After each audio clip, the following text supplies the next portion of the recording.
Welcome to Fireside Nets with Spen and Nick, brought to you by Empire Sports Media. We are your hosts, Spen and Nick. It is November 28th, and the Nets are finally 500, Nick. Yeah, they kept coming within one game of 500 and being like, no, we're chilling. Yeah, it took a while. This was a weird nice few chocolate weeks. milk shirt, bro. I like your chocolate milk shirt. Hey, thanks, man. Shout out to Slate Chocolate Milk. Shout out to Josh Belinsky, one of the chillest guys to ever do it. Slate Milk, it's a great drink, and Dana White loves it. And if you're a UFC guy, you know Dana White. All right, back to the Nets. So they beat the Magic tonight, 109-102, to finally get to 11-11 on the year. It was their seventh straight game with 50+% field goal percentage. That's a team record.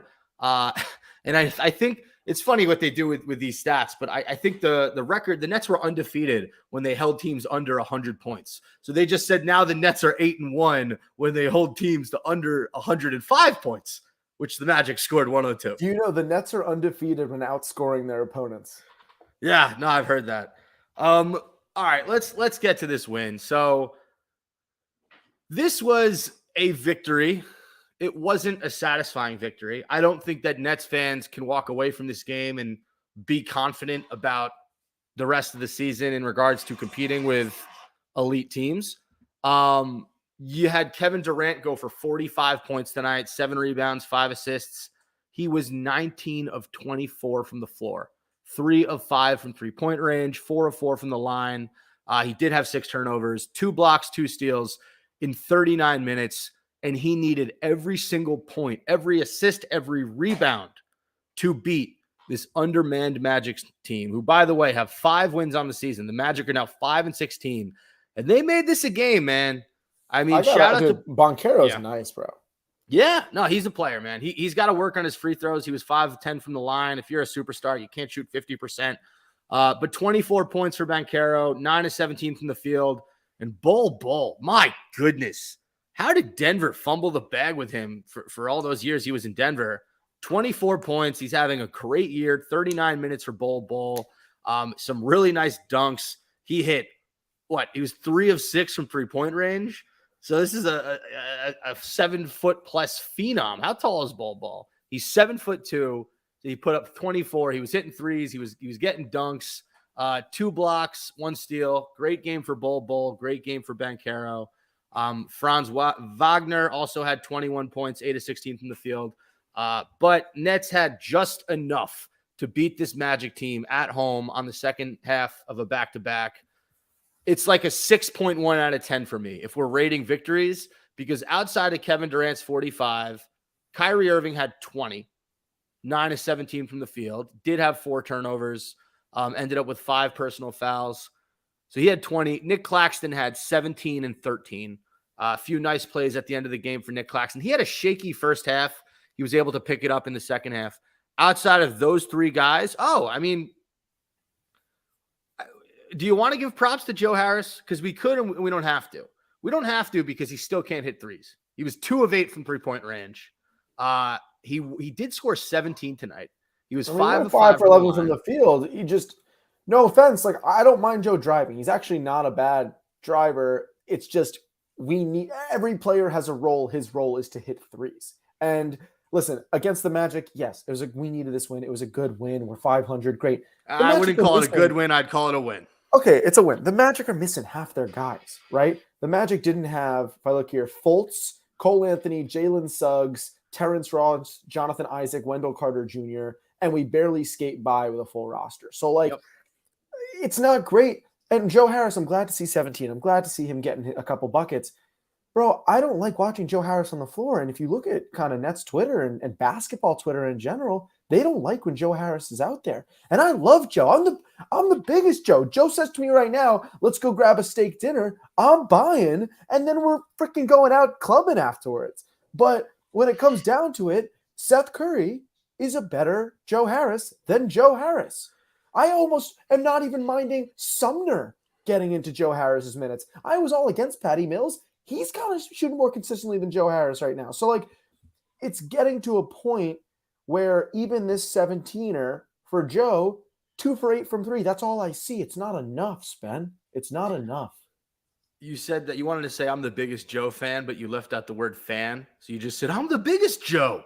You're a Joe. We're all Joes. He's a Joe. I'm a Joe. Average Joe's Jim. No, yeah, I look, what Harris is doing nicely, if you want to give him any credit, because he's not hitting the three, he's doing the little things. He's hitting layups. He's getting to the basket. He's making off-ball cuts. Joe Harris is shooting 32% from 3 right now. On the year? And he's an average like 43 in his career, 44 in his career. He's got to pick it up. Patty Mills is shooting 38. I'll tell you this, and the shots that Joe Harris are missing, they're not contested shots. No. They are wide open threes. Yeah, but dude, if you're a knockdown 3-point shooter, you have to hit wide open shots. Look, we can talk about Joe Harris more. Seth Curry, 44% from 3. Yes. I mean Curry's been hot. Curry only played. Royce O'Neal. What do you think Royce O'Neal's is? Give me a 30%. 43%. These are all I'm with you. Numbers. I know. And then here's the thing, though, Nick. Kevin Durant's 33. Never mind. None of these guys played well tonight, and Joe Harris had the best game out of all of them. So credit to Joe. Seth, after coming off a monster performance against the Blazers, we will get into that later in the podcast. He only had 3 points in 25 minutes. The Magic, actually, kudos to Jamal Mosley, their coach. They put Bol on Seth Curry, and Curry could not get that step back 3 at all. Bol was all over him. Curry only had 3 in this one. Like I said, outside of those 4 guys I mentioned, no other net was in double figures. Royce O'Neal had 5 points, 10 rebounds. Ben Simmons, this is the bad news if you're a Nets fan, exits the game after just 11 minutes played, had 0 points, 2 turnovers, 2 fouls, 4 rebounds, 3 assists. He was 0 of 3 from the field. He had a layup that was missed. Could have been goal. It was a goaltend by Bol, but he barely touched it. Had a dunk blocked. And then he went up to Jacques Vaughn and he said, "You got it. I can't play right now. My knee is just not well." So I'm seeing left knee soreness. I mean, dude, look at all the games they played on this trip these past couple of weeks. So I mean, this is a back-to-back. He says left knee soreness. I don't want to look into it anymore. I think that's that. He's getting a little sore. Listen, this guy didn't play basketball last year. Now he's finally coming into full form and he's looking great. It's okay to have a minor, stamina setback, get his physical body right. We love that Ben Simmons physical body. You know what I'm saying? So I'm not worried about this right now. You didn't like to see it, but give him the time he needs off. Hey, he's a hottie and he's got a body. What can we say? Hey, I'll drink to that. All right. Quick from this game. I don't want to underrate what Kevin Durant did tonight or undersell it. He legit looked like he was running drills out there, and the Orlando Magic were just cones. It was incredible to watch him go to work. They doubled him. They tripled him. They threw Bol at him. Nothing mattered. He was the king of the court tonight. And the second person wasn't even close. So we can't take these performances by Kevin Durant for granted. We just can't do it. And tell your dog to shut the fuck up. I just screamed at him. Yeah, I muted it. He's done. It was tough. It was a tough performance in the sense that that is what you love to see from a guy like Kevin Durant. And they asked him after the game. It was I forget the name of the sideline reporter. He was filling in for Megan Triplett, but he basically said, do you know when you're gonna have? When do you know you're gonna have a game like this? Like when do you get that feeling? Kevin Durant just responded, "When I wake up," which was an awesome way to respond. So I like that. Yeah. Great game for him. Kyrie, 20 points. I mean, he's still kind of finding his rhythm. You saw there were a few miscommunications with Kyrie and Durant, with Kyrie and other teammates, 10 turnovers between the two of them, but the ball's in their hands a lot, so it is what it is. Can I tell you a concern of mine? Sure. Are we going to cover the Sixers game in this conversation? Yeah, we are. That's actually the next topic is the Sixers game. The Nets played the Sixers on Tuesday night. They lost 115-106. The Sixers were playing without Joel Embiid, without James Harden, without Tyrese Maxey. Yeah, this was the worst game ever. It didn't matter. They still lost. This was the most painful game I've ever. This is the Tobias Harris is better than the Nets game. And come on, Tobias Harris is not the guy. Here's my concern. Kevin Durant dropped 45, right, against the Magic. Yeah.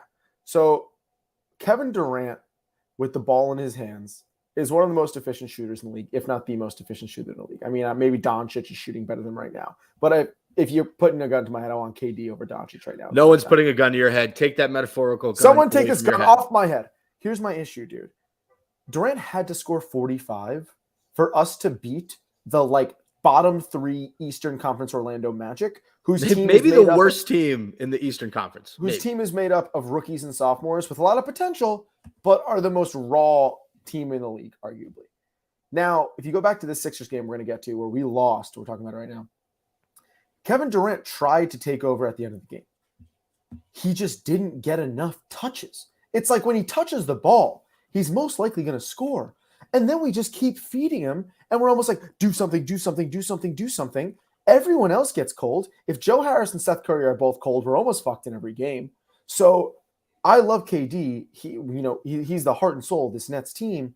But if our consistent game plan is to rely on KD to hit every big shot, we will never go far in the playoffs. Even Kyrie got cold in that Sixers game, and it just is like, KD, please save us. And he just didn't have the time or the energy to do so. He hits a couple big shots. They start doubling him. We have nowhere else to go. Nobody else steps up and hits a big shot. Granted, the Sixers game was kind of an anomaly because you had every single bench player on the Sixers having the best shooting night of their life, from freaking Niang to Milton and Melton, right? D'Anthony Melton and Shake Milton both had the best game I've ever seen either of them play. So this Sixers game sucked to watch. With that said, we can't create this narrative that Kevin Durant will dig us out of any hole we get into. All right, so we're going to talk about later in the podcast the moves that I think Marks needs to make in order to bolster this roster, because right now we have no energy guys. We have no grit guys. If you want to call Claxton a grit energy guy, I mean, he's our starting center. You can't really have both. The Sixers are built of those guys. I mean, PJ Tucker, Shake Milton, D'Anthony Melton, you brought him up. Gorgeous Niang is the perfect example of a grit energy guy. I don't think his name is Gorgeous, by the way. I mean, maybe you can call him that. I think it's George, like Georges or something. Georges, yeah, Georges Niang. Sorry, I thought it was pronounced Gorgeous. I think you just think he's like a really good-looking guy. What's his name? You still have Paul Reed on that team. Like, they have a lot of energy hustle guys, and the Nets don't have that. You know who was that? Those two guys for the Nets last year? Bruce Brown and Blake Griffin. And they're on different teams. They have different uniforms this season. And you replace them with Royce O'Neal and I guess TJ Warren, who hasn't played yet. So we'll get into that later. But look, there's a lot of issues with this Nets roster right now. Marks has some work to do, specifically with this Sixers game. And you're going to notice a trend here. The Nets have not played teams with their full rosters in a minute. And it started with the Sixers game. So we went into this game. I think we were, what were we, 8-9, or we were a game below 500. This is one, okay, we're definitely going to win this. They don't have their superstars. Boom, we go out and we just drop a dud. Durant had 20 in this one. Kyrie had 23, but we never stood a shot. Philadelphia was absolutely honest from the jump. They scored 33 in the first, 33 in the second, 22 in the third, 30 in the fourth. So that's 3 quarters with 30 or more points for the Sixers without Embiid, Harden, and Tyrese Maxey. That's embarrassing. Are we ready to move on to the next game? I listened to the French pronunciation. It's Georges Niang. I like that. Okay, are we ready to move on to the win against the Raptors on Wednesday night? I am, but stop talking about bad teams that we beat without their star players. Yeah, well, I mean, that's a theme. Look, the Raptors were playing without Fred VanVleet, without Scotty Barnes. So you had Bo Cruz out there, Juancho Hernan-Gomez dropping 10 off the bench. He actually had a double-double, 10 points, 10 rebounds. Boucher had 12 points, 16 rebounds. Gary Trent Jr. was your high man for with 19 points for the Raptors. Yeah, but the Nets, this wasn't a contest. They were never in trouble in this game. 112-98, 38 in the first quarter, 39 in the third quarter for the Brooklyn Nets. Kyrie Irving was the high man in this one with 29 points, 11 of 16 from the field, 5 of 8 from 3. Probably Kyrie's most efficient game of the season so far. Nick Claxton had 14 and 12. Kevin Durant had 12, 7 and 5. Royce O'Neal had 15 points, 4 rebounds, 7 assists. And then you had Ben Simmons with 14 points, 6 assists for old Benny Sims, 7 of 9 from the field. No bench player had more than 10, but Markieff Morris, 9 points, 3 of 4 from 3-point range. It was nice to see him get some shots up, get some good looks at the hoop, and put him in. 112 for the Nets in this one. They shot 55% from the field, 44.7% from three. And I don't know. There wasn't really anything special with this game. This is a game that they needed to win. You want to know how beat up this Raptors team was? Thaddeus Young had 28 minutes played, 6 for 10, 12 points. Thaddeus Young was coming out of his prime on the Brooklyn Nets in the 2015-2016 season. I said, Thaddeus Young, haven't heard that name in a while. He's probably going to retire soon. No. He's on the Toronto Raptors, 34 years old, getting big time against the New Jersey Nets. Wow. Against the Brooklyn Nets. And honestly, again, this was a win, by 14, 112-98. Yep. Another win where you're like, okay, we should have won that game. We did win that game. We should have won by way more given the talent we're playing with the guys on their side. Again, these to me, for some reason, we got the Blazers number, and the Blazers are nice this year. Besides that, who are we beating that it's like there's a nice win? Okay, so I have two things to say. One, regarding Thaddeus Young, did you know his real name was actually Mark? And back in the day, there was this whole thing where he had a stutter and people were making fun of him. And he went up to his teacher and he said, I'm really the Thaddeus Young. Did you make that up? Because it doesn't say that anywhere. No, it's from Blue Mountain State with Thad Castle. Oh, I don't remember that. It's a classic BMS reference. The second thing I want to say about this game is, I don't know why the Raptors lost. They shot 24% from three. They were 7 of 29 from the field. But check this out. They out-rebounded the Nets 52-39. And they shot the ball 101 times in this game. They were 36 of 101 for 35.6%. The Nets got 82 shots. They were 45 of 82. But could you just see that stat right there? They shot the ball 101 times in a 4-quarter regulation basketball game. Yeah, it's pathetic. That's wild. That is absolutely wild. All right, we're moving on. The Nets had 2 more games in this ridiculously crowded week. Could talk about this Pacers game. Again, they had a chance to get to 500. Oh, my God. Yeah. Why does every bench player have their best game of the season against us? Yeah, we were absolutely in shambles in this one. I mean, Mathurin, who dominated us a few weeks ago, freaking once again, 20 points for him off the bench, 6 of 15 from the field. He absolutely was phenomenal in that fourth quarter. And then Tyrese Halliburton, man, 21 points, 15 assists. He just seems to absolutely kill the Brooklyn Nets. Buddy Hield had 26 points in this one, 9 of 15 from the field, 5 of 8 from three. The Nets lost this game in the fourth quarter. The Pacers put up 40 points to the Nets 23. Hey, Nick, this is a pop quiz for you. How many players for the Nets hit a field goal in that fourth quarter? 2. No, 1.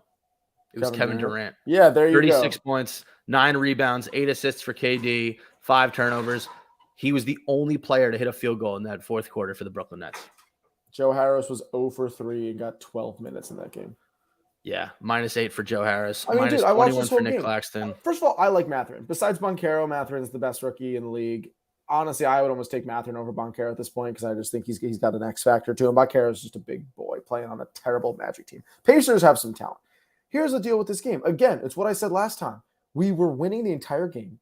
Okay, we lost by 11, and they outscored us by 17 in the fourth, which means we were up 6 going into the fourth quarter. We played better in every single quarter of this game. And what happened?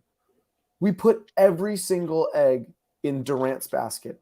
Everyone else got cold. We started throwing the ball to Durant. We get so lackadaisical on defense sometimes. We're almost like, oh, we have a lead, and everybody on our team acts like a star and doesn't want to play defense. It is Swiss cheese. Halliburton got 15 assists against us. Well, you know, what's his face? Miles Turner, who hasn't wanted to be an Indiana Pacer for the last 2 years, just had his way with Claxton. Yep. Listen, when Sabonis bitched Claxton, I was like, okay, that's Sabonis. This guy is kind of a post-legend. Like, he just knows how to move his feet. Then Miles Turner is hitting step-back fadeaway jumpers on Claxton, hitting threes in his face. What is that, bro? But I just want to get back to Halliburton. 15 assists against the New Jersey Nets. And he's averaging 11 a game this season, which is pretty damn impressive. But you can't have every guy have their best game of the season and their best stats against us. And week over week, Buddy Hield, 23 points. I'm seeing all these average names have their 26 points for Buddy Hield in this one. having their best game against the Brooklyn Nets, and it's not fun to watch. Our defense collapses in the fourth quarter, and we put everything on Durant, and we get mad if he doesn't hit every goddamn shot because Kyrie, Joe Harris, Seth Curry, you name it, couldn't find a fucking ocean with that basketball in the fourth quarter against the Pacers.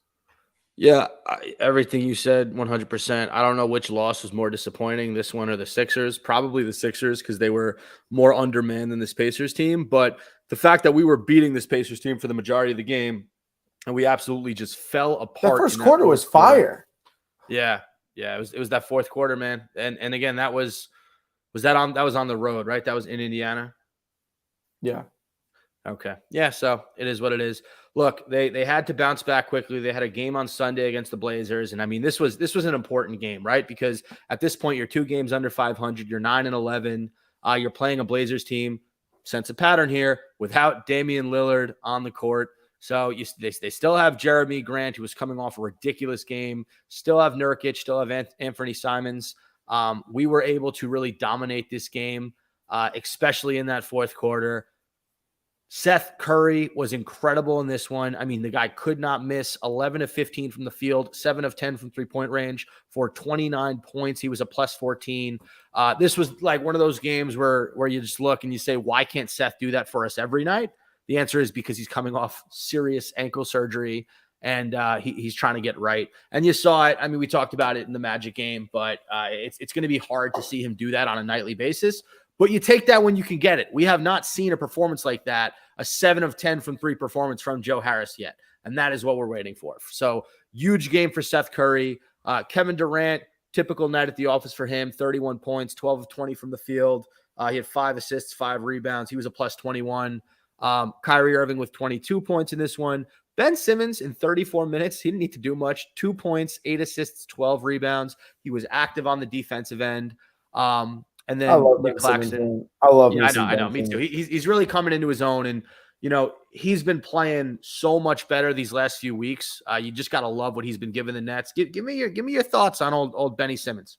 I mean, listen, the dude's averaging 9, 7, and 6. 9 points, 7 rebounds, 6 assists a game, over 1 steal a game and around a block a game. He's shooting over 60% from the field. He takes high percentage shots, mostly dunks and layups, and he does those nice little scoopy floaters from a couple feet away. But it's just his confidence, man. I mean, from the first half of the season to the second half of the season, he leaped. That first half of the season, he was super hesitant to shoot the ball. He was even hesitant to even have the ball in his hands. He kind of caught it and just handed it right off. He senses now a big man is a mismatch for him. And if they're guarding him up at the perimeter, he'll 1-2 take you to the post every time, and he'll usually get that and one. He'll create body contact, and he'll finish. He knows how to get that 1-2 step after contact and finish after the foul call. I love Ben Simmons' confidence. I love his finishing around the rim. His passing has always been fantastic. That's never been a question. But the scoring, to me, has been the biggest jump and the biggest need for this Nets team because we are at times struggling to find people besides Kyrie, besides KD, who are going to put up points, especially with Seth Curry in and out of injury. He is that guy, Ben Simmons, who can get 20 points a game consistently. He knows where to pick his battles. He knows where to pick his drives. His timing is great. He knows how to use his body. But like I said, to me, it's the mental hurt that he seemed to be getting through the past couple of weeks. And it's been incredible. I mean, I don't have the numbers in front of me. He's averaging 9 points a game this season, but I want to say in the last 2 weeks, he's averaging over 15 to 18 points a game. Yeah, no, I think it was over 16 points he's averaging in the last few games. Actually, not this one because he didn't really score much against the Magic or the Blazers, so his average is probably down a little bit. I'll tell you this: we didn't cover the Grizzlies win when we beat them, and they didn't have Ja or Bane. But there was a play where Ben Simmons drove to the hoop and he moved Steven Adams with his body and hit the layup. Do you remember that shot? Yeah. And he did that, and I thought, oh my God, if he's moving Steven Adams, who's one of the biggest just loads of a human being in the NBA, he's back. And he's strong enough to do that. Now, does the knee stuff scare me? Absolutely. But listen, you do what you got to do. You protect him. Hopefully he gets to a place where he doesn't have knee soreness every few games because it is a little scary. But you just this was a really good team win in that fourth quarter. You held the Blazers to 17 points. And this was huge. And you needed this because then you went into this Magic game tonight and you said, all we have to do is beat this Magic team at home without all those guys you mentioned. And we're at 500. And that's what you did. and you needed a masterful performance from Kevin Durant to do so, but you got it. So the Nets now sit at 11-11. They're 500. They're only a few games back of some of the top teams in the East. But Nick, as we've mentioned on this podcast numerous times, this team is far from perfect. They have a lot of areas that they can get better at. So I wrote a blueprint. It's for Sean Marks and for you, and I want you to be the judge. I think there's 3 things that this team needs to do to be elite. All right, number 1, energy. You need an energy guy. You thought you were getting that with Royce, with bringing Patty Mills back, but you don't have energy guys. So go out and trade for a Pat Beverly. Trade for someone who can give you I would rather cut spurts my of left energy. arm off than have Pat Beverly on this team. Fine. Who do you think's an energy guy who you can get at a low price? Jay Crowder is looking for a new home. He's an energy guy. I like Jay Crowder more than Beverly and PJ Tucker. Do you hear that, by the way? Is that just my... I don't hear anything. Sorry. They're testing... Technical difficulties. Okay. So that's one way. Energy is how they can bolster their team. They need energy guys, maybe Pat Bev. Second thing they need, right? You need a big man to help Claxton. You can't have one big man on this team. Yeah, go get DeMarcus Cousins. Go trade for a backup center on a bad team. Go get anybody. But you can't have Nick Claxton as the only guy on this team who's capable of rebounding. Well, Simmons is too, but here's the problem, right? Like when Miles Turner is bitching and Sabonis is bitching Claxton around, I want to put Simmons on them, but then you realize you create a mismatch with whoever Claxton's guarding, right? Because Claxton's going to get beat by like a 3 or 4. I agree with energy. Here's the problem with KD and Kyrie. They're silent superstars. I mean, what do they call KD? The silent. Well, I wouldn't call KD silent. Not silent, but okay. KD talks his game. He talks his shit. He's not a guy who's going to rally every single person around him. And that's okay. Not everyone is LeBron, right? Not everyone is Doncic. Not everyone's a leader. That's Chris Paul. That's going to say what they need to say to the Joe Harrises, to Seth Currys to get him hot. So I agree with the energy thing. And yeah, the other thing is just one more piece of size. And I got one more thing for you, Nick. Yeah. Wings. Okay? You have Joe Harris, Seth Curry, Patty Mills. What is one thing they all have in common? Oh, Cam Thomas. None of those 4 guys play good defense. They just don't. Joe Harris might be the best defender out of those 4 guys. Morris is a little bigger, though. Well, I didn't mention. I was talking about Mills. And Morris isn't a wing on this team. Morris is a power forward. So here's my point. Yeah. The Wizards have Denis Ajada. They have Kyle Kuzma, Kristaps Porzingis. Get a wing. Get another wing player. If it's not one of those guys, go to the Pistons. Go to the Magic. Get Bull. Get somebody. You need more height on this team. You need more defensive intensity.